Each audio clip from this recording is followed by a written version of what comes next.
Channel 3 Eyewitness News reporter Mike Savino talked with some doctors about this. He is joining us live from Hartford Hospital. And Mike, this is a little confusing. Why exactly is this happening?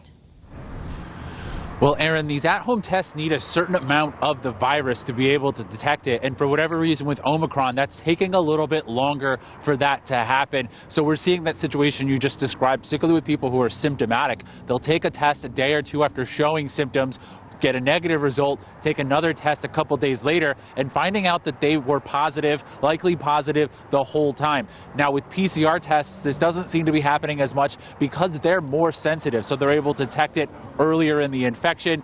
Some doctors have been on social media recently saying that saliva tests are more accurate. This has led to some people using these at-home nasal swabs to do a throat swab and try to do a saliva test that way. I asked some doctors about this. They say it's best to use these tests as prescribed because you may not get accurate results. Also, the FDA today has taken to social media saying not to do this because it's dangerous and you could hurt yourself if you're not using the kit the way it's prescribed.